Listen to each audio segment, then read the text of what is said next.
G'day everyone and welcome back to my channel. Today we are looking at a cryptocurrency called Hathor. It's been a while since I've looked at any particular crypto, but this is one I have recently bought. Why? I'll explain during the video. And make sure to subscribe because I'll be doing a lot more of these crypto reviews this year. So what is Hathor? Well, we'll start with their website. It's a scalable and easy to use blockchain for digital assets. Two key words there, scalable. What isn't scalable at the moment? Ethereum. There are upgrades and mergers happening in Ethereum. Subscribe and I'll go through them in future videos. But keep in mind that is what they're saying. It is scalable and easy to use. Ethereum and current blockchain technology is not so easy to use for your everyday person. The everyday person on the street is not going to download MetaMask and use DeFi in its current form. There's going to have to be projects that are easy to use, as easy as current day banking is. Otherwise, those users will not come. So two key points just from their opening statement. So why are they different? High scalability. High scalability. Our technology is a natural evolution of Bitcoin's blockchain, achieving 200 plus transactions per second. Easy to use, scalable blockchain where anyone can create their own token in less than a minute. No need to know about gas, Solidity, or ERC20. So no fees, built-in atomic swap, and nano contracts, which is an easier and safer implementation of smart contracts. Key point to note. You can read more about their roadmap and whatnot. So why Hathor? This is the trading volume on KuCoin, which is one of the exchanges you can buy Hathor on. And it's at number 19 in terms of volume. Look at the coins above it, are your everyday regular top 10, top 20 coins, bar a few. But then Hathor's had a higher volume than Cardano on KuCoin, Terra. That is one of the reasons you're going to start hearing more about Hathor simply from the volume.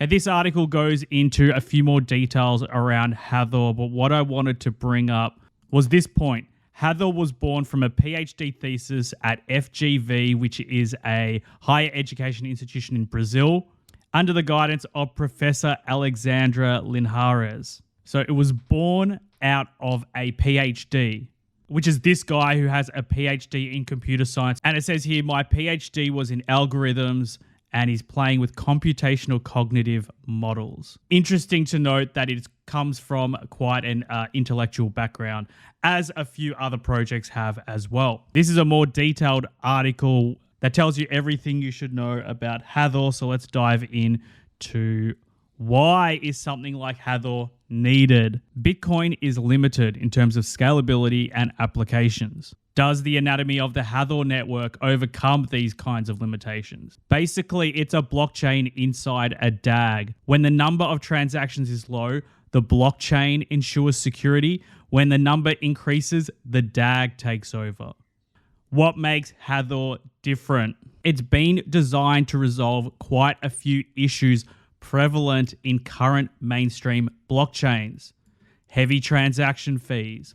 It's more scalable than Bitcoin and Ethereum. Merged mining. Even the Bitcoin and Litecoin miners can participate in the mining of HTR, and they don't lose profit collected from Bitcoin and Litecoin chains. Anyone can create custom tokens. It's so easy that a 13-year-old can do it. Another huge feature which is upcoming is the nano contract, which is just like smart contracts, but use way less computation power and fees. And lastly, the architecture of Hathor is unique and new. So next I wanted to bring up just what's being said about Hathor in social media. This was asked on Reddit, nano contracts, what is it exactly and why is it so hyped? I like this answer. You don't have to know Solidity coding to deploy smart contracts. It's drop-down pick options, easy to use, so everyone can do it.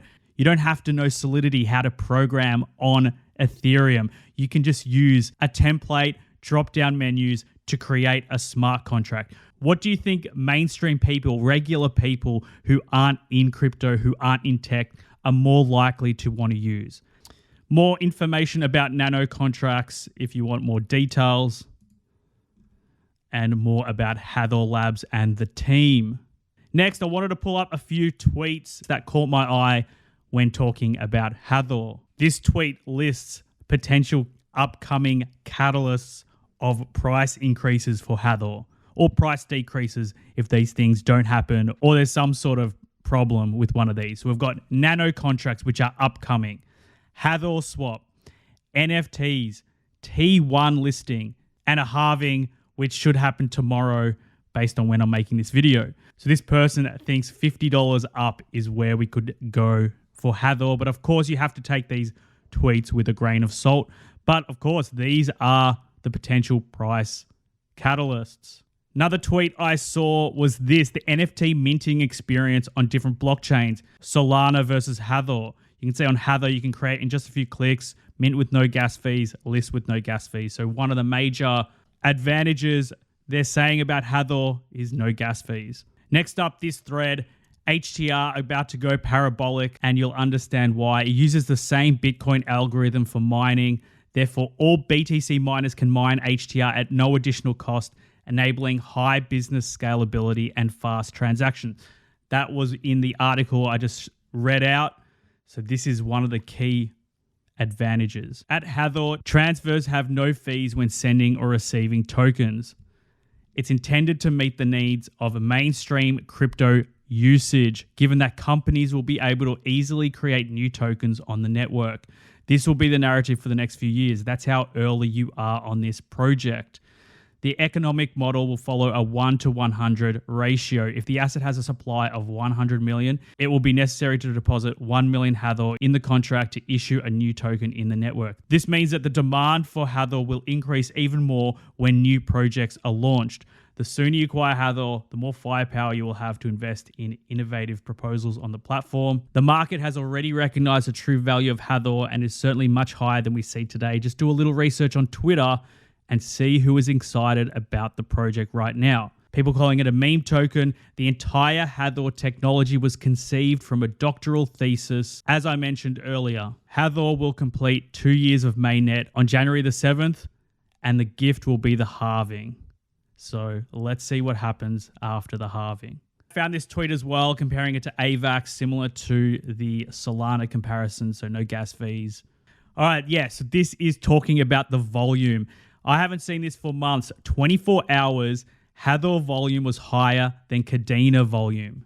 So keep that in mind. Next up, let's look at the price action. We actually have come down a bit since the last couple of days, but let's have a look at it anyway. I actually ended up buying around here. I bought the dip around here, I'm pretty sure. That's what my history says.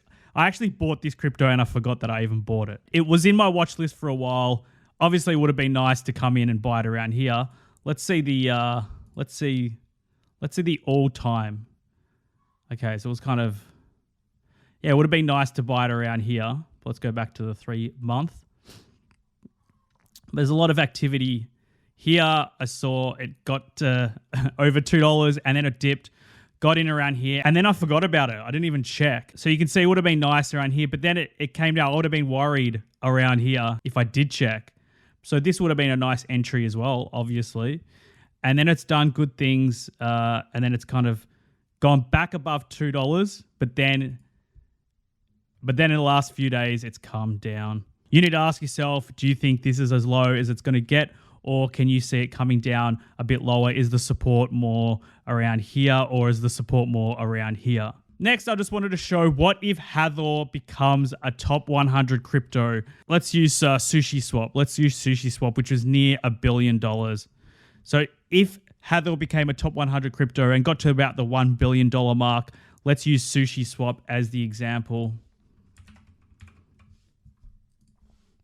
So Hathor would be doing almost a 4x from here, conservatively, to get into the top 100. So that is my review of Hathor. What do you guys think? Is Hathor a project you're looking at getting into? I've spoken about a lot of pros, but are there any cons that you can foresee? Of course, if they have any issues with any of these catalysts, then there will be negative price action. But for me, it's a unique project. Those are the kinds of projects I like investing in, projects that solve an issue in a unique way. And this is definitely one of those. If you enjoy this analysis, be sure to like the video, subscribe because I've got way more crypto videos coming out this year. As always, thanks for watching, and I'll see you all next time.